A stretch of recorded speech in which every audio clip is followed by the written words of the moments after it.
Oh, Oh my god, oh my god, oh my god.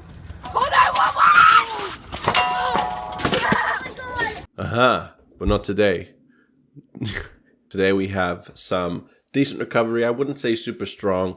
We haven't seen double-digit gains for Bitcoin and Ethereum. For me, double-digit gains 2 days in a row signals the end of a sell-off period that's not quite there yet. We do have some strong gains for things like Cardano, but for example, Cardano was already one of the hardest hit during this crash, so it makes sense it's going to bounce back a little bit harder than everything else. So right now it looks positive, but it also looks a little bit rocky. Now, this isn't financial advice, as you know, just my opinion. My opinion is that we will continue to move forward as long as we cannot get any FUD.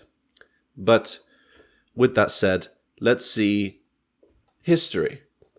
Historically, we've had a few major Bitcoin dips followed right after the dip by a major rally. Past events are no indication of future events, blah, blah, blah, blah. This could happen again. It could. It might not. This could happen again. I mean, this is for Bitcoin prices. You can just imagine this being replaced with the cryptocurrency market cap now. Again, it very heavily depends on world government news. So, for example, here's something big that's coming up. The SEC chiefs are having a Senate hearing. They are set to testify on cryptocurrencies during a U.S. Senate hearing. The Senate Committee on Banking, Housing, and Urban Affairs will meet. Now, we have no idea what they're going to discuss in this meeting. We can hope that it's positive. For example, they finally give some clarity about their rulings on cryptocurrencies, and depending on what it is, it could give the green light to institutional money to move in, a bit more than they have. It could be just another one of those ones where they talk about it but don't give any real indication of what they're going to do, or I guess they could give some really bad news and the market reacts very badly. Who knows? Some more unsettling news. Bank of America, JP Morgan ban credit card crypto purchases. They're saying that it's due to risk, even though you are still allowed to go to a casino, get a cash advance, max out your credit card so you can gamble. So it's not that.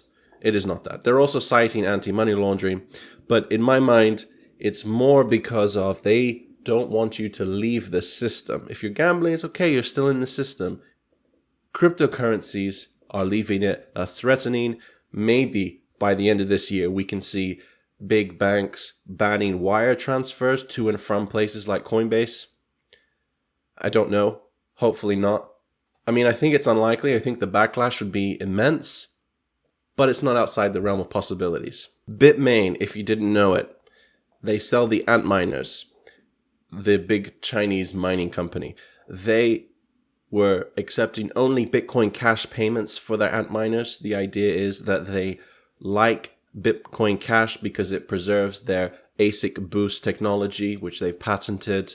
So they want you to use Bitcoin Cash. They have now accepted USD payments for these miners. I don't know if this comes from a low popularity for Bitcoin Cash payments or not.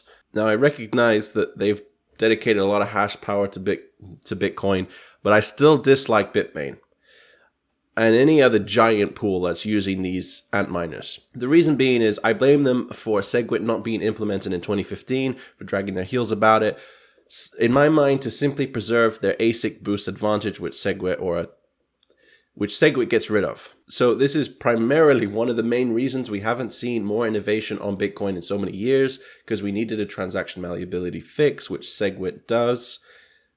If it wasn't for them not allowing upgrades to Bitcoin, it was a threatened fork. The user activated soft fork was a threaten to get SegWit finally. We had to strong arm them to get it. Now we can have stuff like the Lightning Network, etc. With that said, I'm not trying to dissuade you from buying a miner if you really want to. I don't personally mind. I think the return on investment in most cases is too slow, and you'd make more money holding the coin. I'm sure there's going to be examples of where that isn't the case, but I don't personally mind. So with the market in green, and people may be looking maybe a little bit more comfortable now to pick up some of their favorite alts.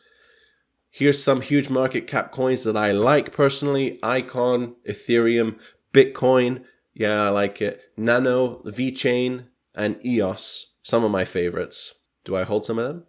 No. I'm joking.